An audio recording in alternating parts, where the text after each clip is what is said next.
So far in South Dakota, we've been seeing a lot of this. And now it looks like this. I'm beginning to have this primitive thought of, do we have enough water? Do we have enough gas? Do we have what it takes to survive? The Badlands.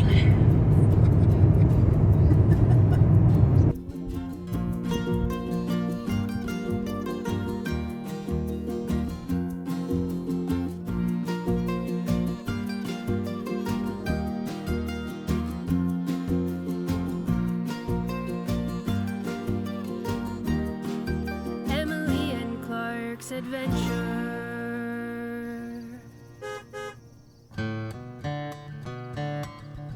So let's get caught up to where we are now.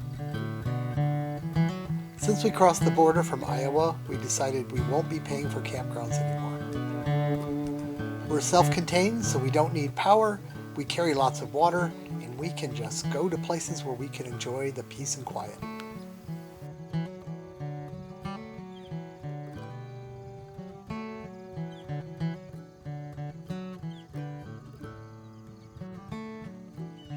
This place in Owacoma, South Dakota lets you stay for about a week.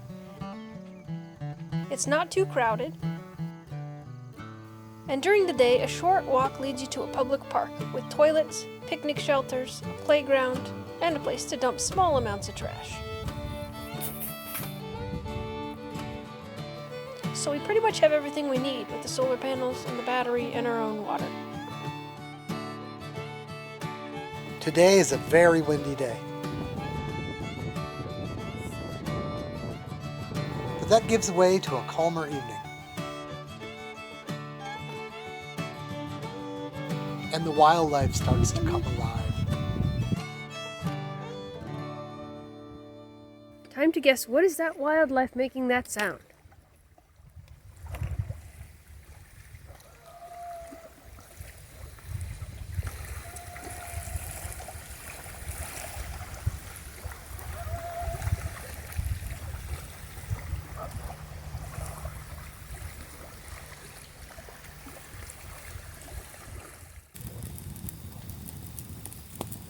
Last night we made a fire, but tonight we're going to make use of the barbecue grill instead.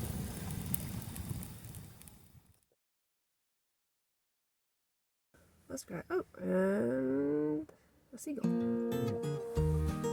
That's a pretty big. Yeah, that's big. It's like a big guinea pig sort of. The next morning we woke up early. Emily makes some grilled pizza for brunch. Then it's back on the road towards Badlands National Park. Boy, traffic is terrible here.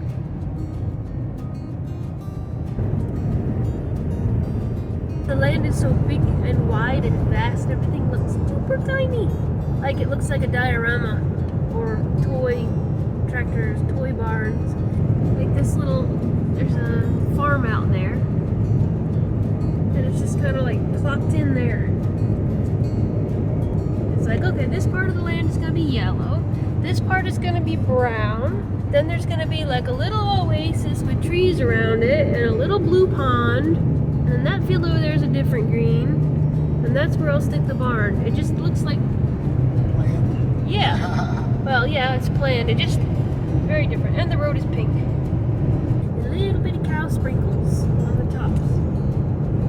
It's kind of surreal, but it makes you feel... smaller. It makes you feel little and insignificant, but it also makes your problems feel little and insignificant because there's a lot out there. Kind of like the ocean, huh? Kind of like the ocean. Yeah, it's kind of like the ocean. It's big.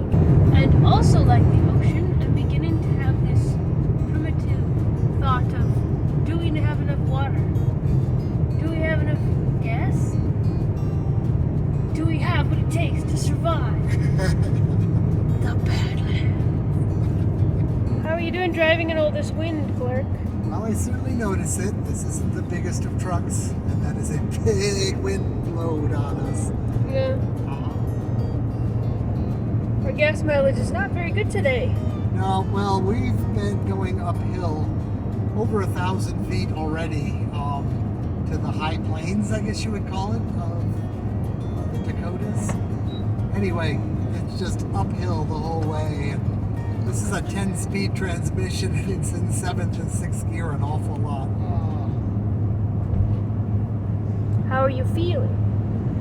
Oh, it's only a few hours of it, so I'll be fine.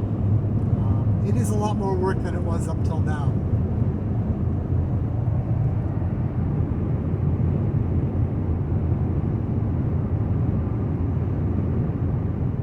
Hey, look, it's the moon.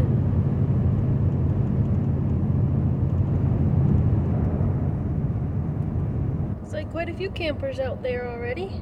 Ah, that was why it's good to get there early. Yeah. Well, I'm sure there's plenty of space. Hey, look at that. What? Car cresting hill just as I got Oh. there. If he was a little earlier, this could have been. Yeah. You know what these are for, right? No. See how we could walk across it, we can drive across it, but a cow would hate it? Oh, okay.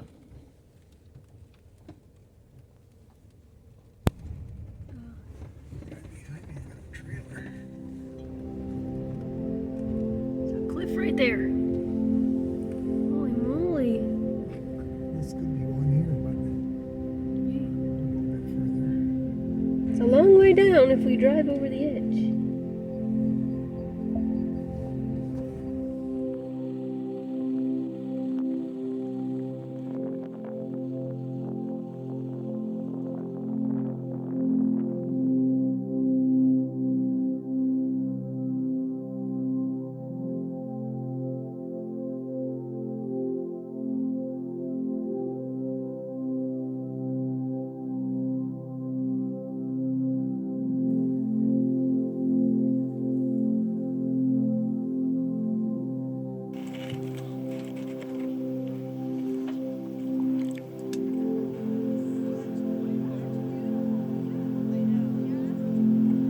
As evening approached, bighorn sheep climbed up from the valley. We were surprised they came right up to us to say hello.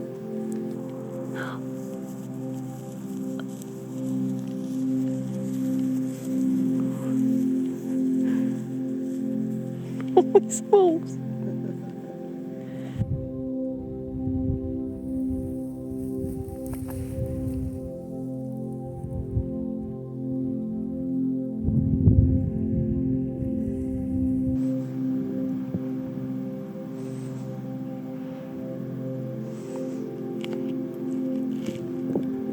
I think it's giving the bumper its smell or marking its territory. Probably just has a scratchy neck.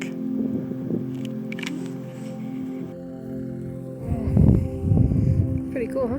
Yeah.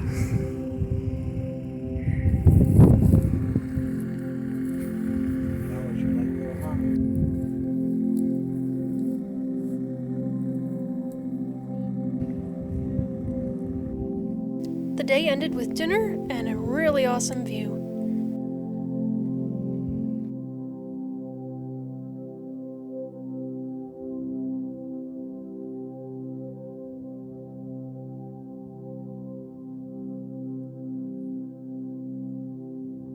The next morning started with some video work before we hit the road. It's a dreary day today. Would you like to go around this way? I watched a few campers, they weren't bucking very much. This is a pretty smooth road. Sure. Okay, and you said it kicks us back out. Is it right for us to go this way around to the missile or that way around to the missile? Mobile waste tanks hooked up to their camper. Oh. You know, that's for dumping, not for holding, but that doesn't mean you just dump it over the side. Because if that was true, I'd dump mine over the side. Birth of the bus.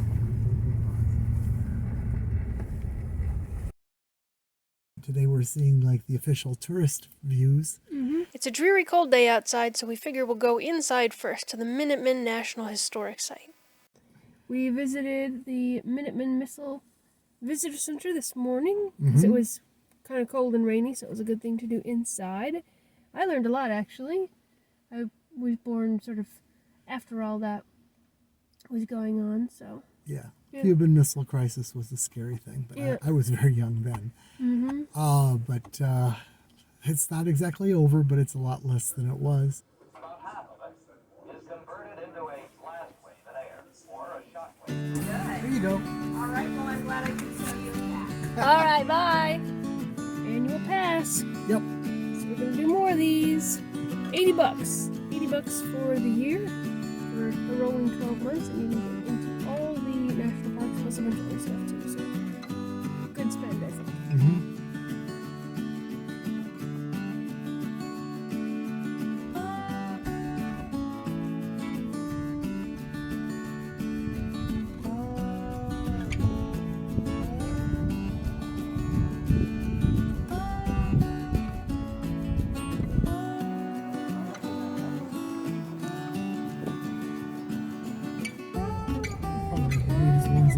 Okay, cool. Yeah, let's stop.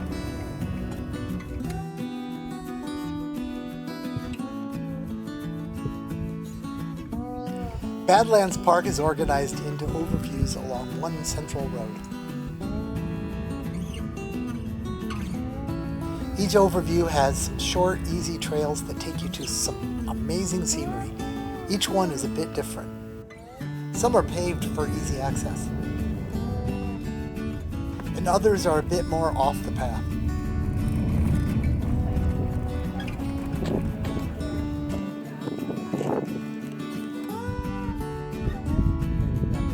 Soon the rock formations give way to grasslands, with plenty of prairie dogs. And with our 360 camera stick, we can get some great pictures without disturbing them too much. The grassland is also home to pronghorns, the North American antelope. And there are plenty of educational signs and exhibits all along the way.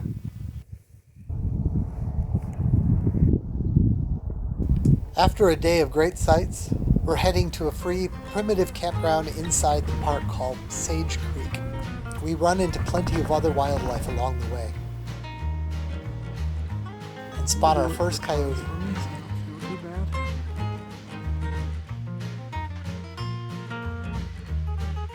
There are no trailers or generators allowed here, another reason we love being off-grid and in a lightweight truck camper. But it's not just campers who like it here.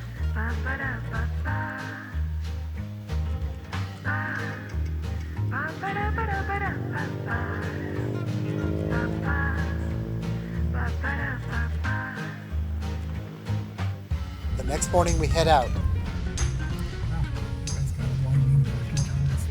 We could easily spend a week here, but we're eager to keep moving and see South Dakota and Wyoming before it gets too cold. Stay tuned and please subscribe. Up next, we get up close and personal with mammoths, drive by Mount Rushmore, and cross the South Dakota-Wyoming border to see Devil's Tower. We don't have many things, but we have enough to live this life together. A life full of adventure. Emily and Clark's adventure.